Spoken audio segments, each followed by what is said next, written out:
Picture this. It's February 10th, 1306. Inside the cold stone walls of Greyfriars Church in Dumfries, the air is sharp with winter, but the tension is even sharper. Standing before the altar is Robert the Bruce. Facing him is his most dangerous rival, John Comyn. They're not there for prayer. Voices rise, accusations fly, and then steel flashes. Bruce pulls a dagger and drives it into Comyn's chest. The blade sinks deep. Comyn collapses onto the sacred stone floor, blood pooling beneath him in the house of God. This isn't just murder, it's sacrilege. By sunrise, Bruce will not be a crowned king. He'll be an outlaw, excommunicated, hunted across Christendom. So how does a calculating nobleman lose control so completely? And how does one desperate act of violence become the spark that eventually frees an entire nation? Before we unravel this story of betrayal, exile, and survival, take a second to like the video and subscribe if you enjoy deep dives into the darker corners of history. And tell me in the comments where you're watching from. It's incredible to think we're exploring a 700-year-old story together from all over the world. Now, to understand that dagger thrust, we have to rewind 2 decades. Scotland was in chaos. King Alexander III had ridden off a cliff in the dark, breaking his neck and ending his bloodline in a single brutal accident. What followed was a political feeding frenzy known as the Great Cause. 13 men claimed the throne. 13. Civil war loomed. Terrified, the Scottish nobles made a catastrophic decision. They invited Edward I of England to arbitrate, to choose their king. Edward didn't come as a neutral judge. He came as a conqueror. He marched north with an army and forced the Scottish lords to kneel before he even made his decision. Then he selected John Balliol, not because he was strong, but because he was weak, easy to control, a puppet on a Scottish throne. Bruce's family watched this humiliation with growing fury. Edward treated Scotland like a possession. When Balliol eventually tried to assert independence, Edward crushed him. In 1296, the English army stormed Berwick. Thousands of civilians were slaughtered in hours. Balliol was stripped of his royal symbols and dragged in chains to the Tower of London. Scotland ceased to function as a kingdom. It became occupied territory. Bruce learned something from this bloodshed. Honor gets you killed. Power gets you crowned. So he played both sides. He swore loyalty to Edward when it suited him. He supported rebels when it was useful. He waited, patient, calculating, watching for the moment when the old lion would weaken. By 1306, that moment had arrived. William Wallace was dead, executed in London in the most brutal way imaginable. The rebellion had been decapitated. Only one serious rival stood between Bruce and the Scottish throne, John Comyn. Comyn had a stronger claim. He had powerful allies, and he had ties to England. To Bruce, he was more than a competitor. He was a threat that couldn't be tolerated. So they met at Greyfriars under a truce. Bruce accused Comyn of betrayal, of leaking plans to King Edward. We don't know exactly what was said, but we know how it ended. Bruce stabbed him. Panicked, Bruce rushed outside to his men. "I doubt I have slain the Red Comyn," he reportedly said. His lieutenant, Roger de Kirkpatrick, didn't hesitate. "You doubt?" he snapped. "I'll make sure." Kirkpatrick stormed back into the church and finished the job. There was no turning back now. Bruce had committed murder in a sacred space. He had crossed a line that could never be uncrossed. If he didn't seize the crown immediately, he would lose his head. Speed became survival. Within weeks, Bruce raced north to Scone, the ancient crowning place of Scottish kings. He needed legitimacy, fast, before English armies flooded across the border. But when he arrived in late March, the reality was humiliating. The coronation was a disaster. The Stone of Destiny, the sacred rock every Scottish king had been crowned upon, was gone. Edward I had stolen it years earlier and dragged it to Westminster Abbey, placing it beneath his own throne as a symbol of domination. Bruce had to sit on a simple wooden chair. The royal robes were missing. He wore borrowed garments that barely fit. The crown? A hurried circle of gold hammered together in days. Worse than the missing regalia were the missing nobles. Many stayed away, terrified of being linked to a sacrilegious murderer. Traditionally, the Earl of Fife placed the crown on the king's head. But the current Earl was a teenager raised in England, loyal to Edward. In a dramatic twist, his sister, Isabella Macduff, stole her husband's best horses and rode hard to Scone. She arrived just in time to perform her family's ancient duty, placing the golden circlet on Bruce's head. It was an act of breathtaking courage, and it would cost her dearly. When news reached London, the reaction was volcanic. Edward I was 66 years old and dying. He could barely ride, yet his fury gave him strength. At the Palace of Westminster, he held a grand ceremony known as the Feast of the Swans. 2 swans adorned with golden nets were brought before the court. Edward swore before God that he would march north, punish the usurper, and not rest 2 nights in the same place until Scotland was crushed. He knighted his son, the future Edward II of England, along with nearly 300 young nobles. An army of vengeance was born, and he issued a chilling order: no quarter. Bruce was no longer a rebel. He was a criminal, a hunted man. But Bruce didn't yet understand how ruthless this new phase of war would be. In June 1306, he marched toward Perth, held by the English commander Aymer de Valence. Bruce sent a herald, challenging him to honorable battle. Valence looked down from the walls and calmly replied that it was too late in the day. They would fight tomorrow. Satisfied, Bruce withdrew to the nearby woods of Methven. His men removed their armor, they lit fires, they cooked dinner. They assumed the rules of war would be honored. They were wrong. As twilight fell, English cavalry thundered out of Perth. The Battle of Methven wasn't a battle. It was a slaughter. Bruce's men were caught completely unprepared. Soldiers were cut down in their shirts. Horses screamed in the dark. Chaos swallowed the camp. Bruce was nearly captured 3 times, dragged into the mud, saved only because loyal knights shoved him onto a stray horse and forced him to flee. The King of Scots disappeared into the night. His army lay shattered behind him. The humiliation was total, and it was about to get worse. The defeat at Methven wasn't just military, it was personal. Bruce's wife, his daughter Marjorie, and the brave Isabella Macduff were captured while trying to flee. Edward's response was vicious. They weren't executed. That would have been merciful. Instead, they were locked in wooden cages and hung from the walls of Roxburgh and Berwick castles, exposed to wind, rain, and the jeers of passing crowds like grotesque trophies. By the winter of 1306, Robert the Bruce was king of nothing.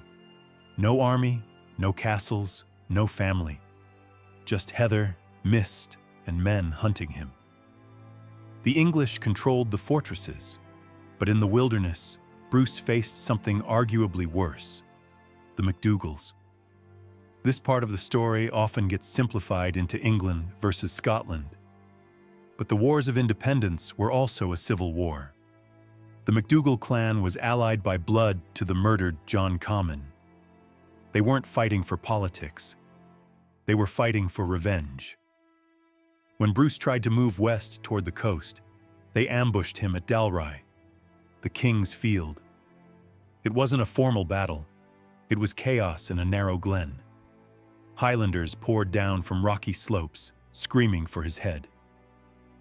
Bruce was cut off.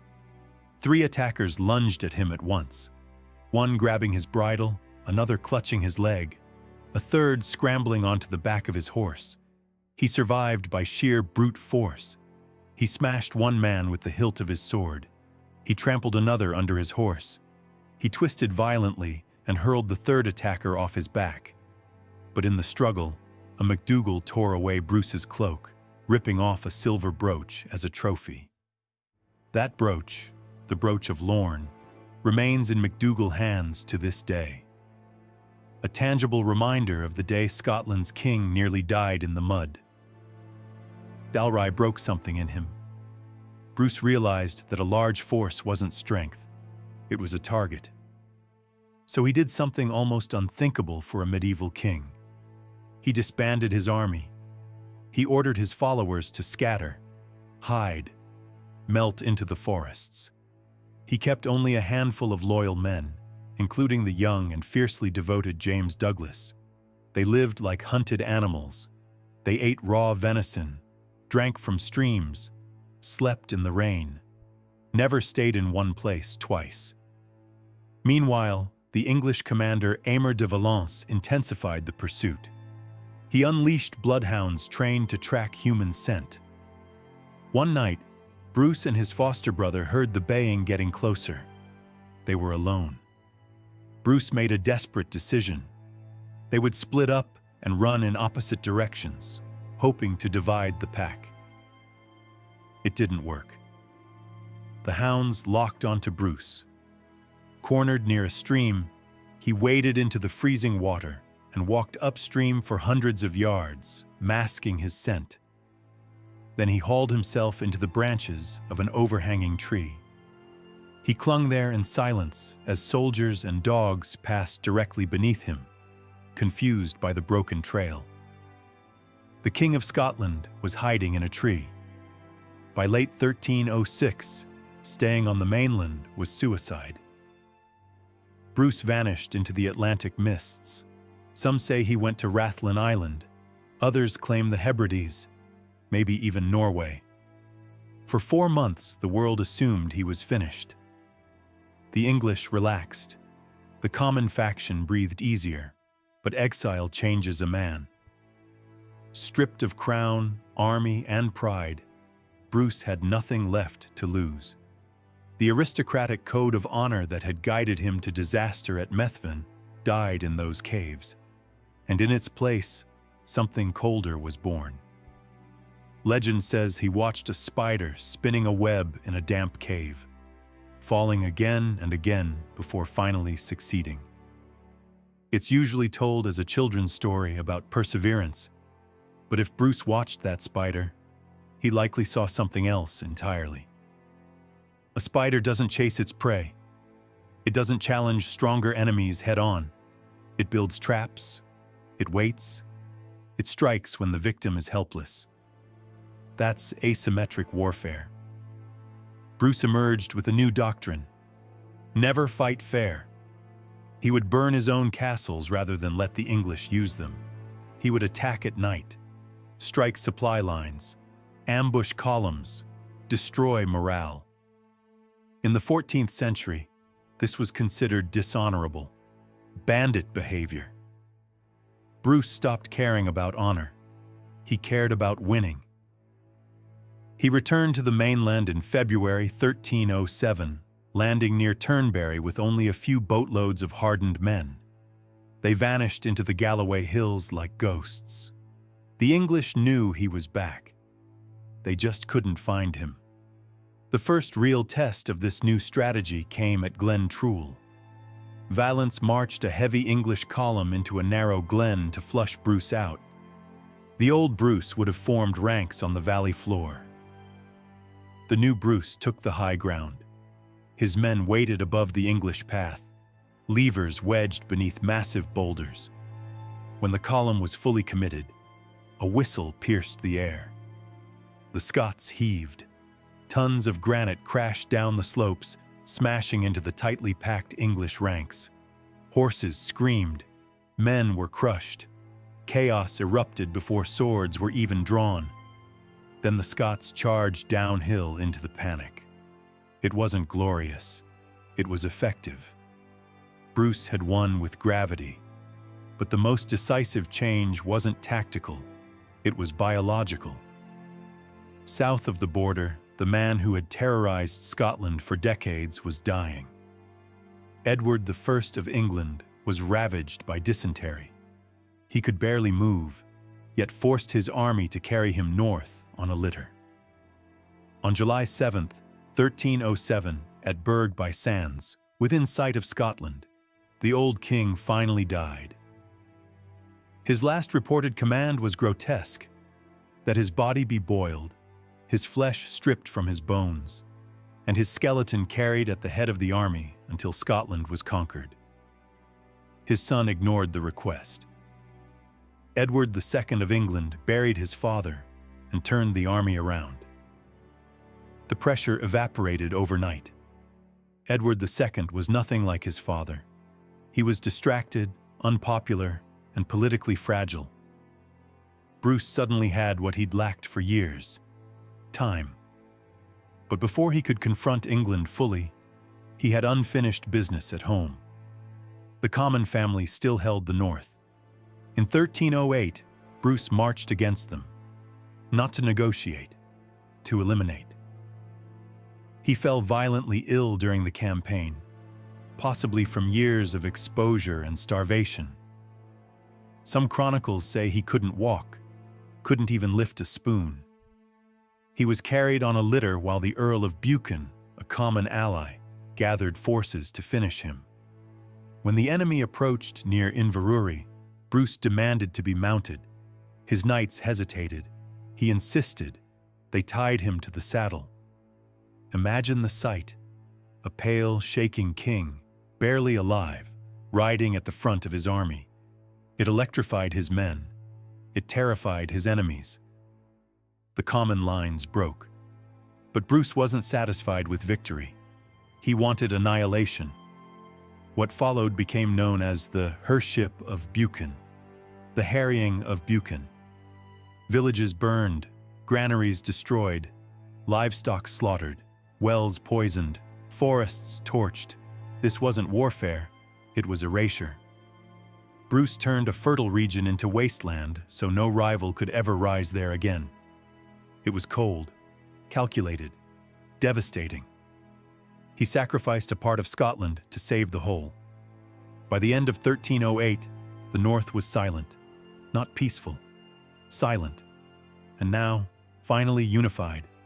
Through fire and fear, Bruce could turn south. The English still held the great castles that dominated Scotland. He didn't have siege engines, so he decided to steal them. With the north crushed into submission, Robert the Bruce faced a different kind of battlefield. Scotland wasn't free yet.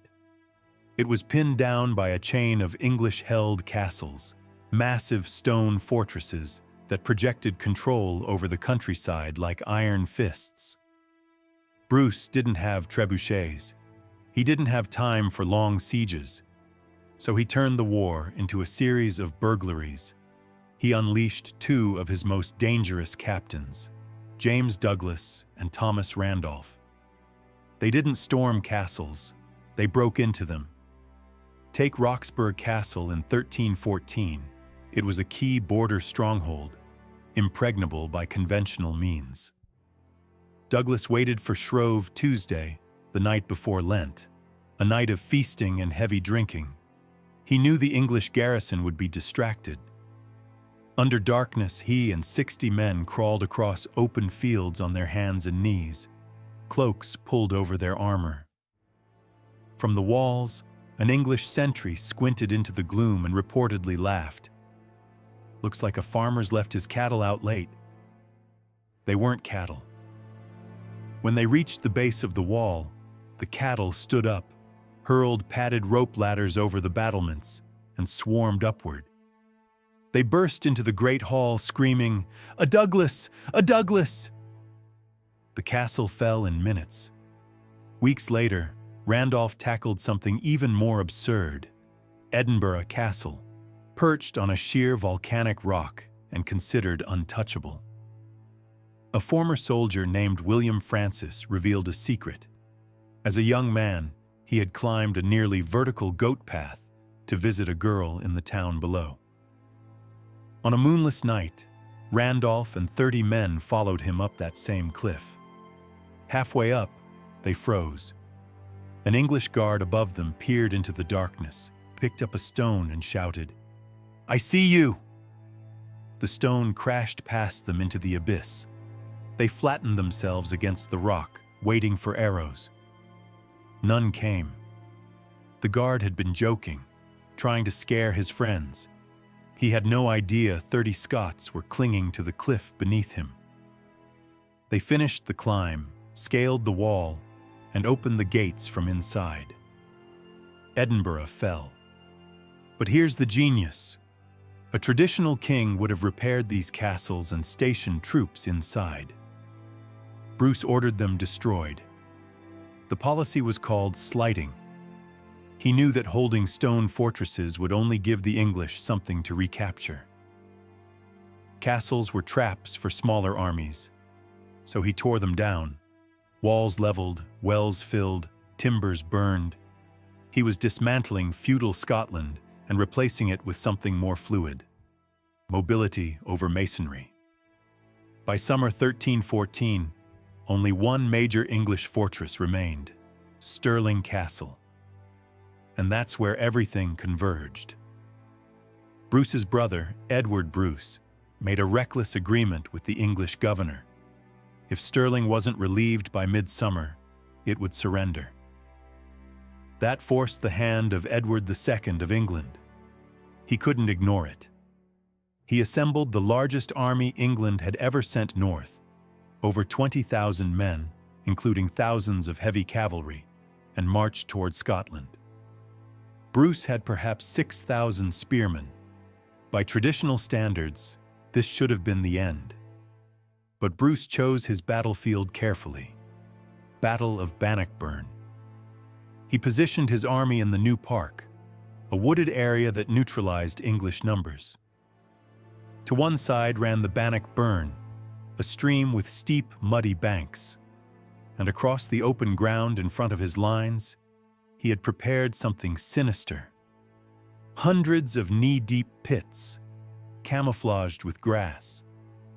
Metal caltrops scattered across the earth, a hidden killing zone designed to cripple charging horses. On June 23, 1314, the English vanguard approached, and then something extraordinary happened. A young English knight named Henry de Bohun saw a lone rider in front of the Scottish lines, a man wearing a gold circlet. It was Bruce. He wasn't on a massive war horse. He was riding a small gray palfrey. He carried no lance, just a battle axe. De Bohun lowered his lance and charged. Thousands watched. At the last possible second, Bruce yanked his reins. His pony sidestepped. The lance sliced through empty air. As de Bohun thundered past, Bruce rose in his stirrups and swung. The axe struck the knight's helmet with such force it split his skull. De Bohun hit the ground dead. Bruce calmly rode back to his lines. His commanders scolded him for risking everything. Bruce looked at the broken shaft of his axe and reportedly muttered, "I have broken my good axe." That moment shattered English morale. The following day, the full battle erupted. English cavalry charged into Scottish schiltrons, tight circles of spearmen bristling with 12-foot pikes. The horses slammed into walls of steel and crumpled. Knights fell and were trampled or butchered. The geography became a nightmare. The massive English army was squeezed between the Scottish formations and the Bannockburn. Rear ranks pushed forward, crushing their own men against the spears. Men suffocated inside their armor. Those who fell were buried under bodies. The English longbowmen, normally devastating, couldn't fire without hitting their own troops. When they tried to reposition, Scottish light cavalry scattered them. Then came the final psychological blow. From behind the Scottish lines, camp followers, women, servants, priests, charged down a hill waving pots and tools, screaming. To the exhausted English, it looked like reinforcements. Panic broke. The retreat turned into a rout. Edward II fled the field, abandoning thousands. Bannockburn wasn't just a victory, it was annihilation. Bruce stood amid the carnage as master of the field. He had taken a fractured nation and forged it into a weapon. But winning the battlefield didn't mean winning legitimacy. England refused to recognize him as king. The Pope kept him excommunicated. So Bruce shifted from sword to pen. In 1320 at Arbroath Abbey, Scottish nobles drafted a letter to Pope John XXII.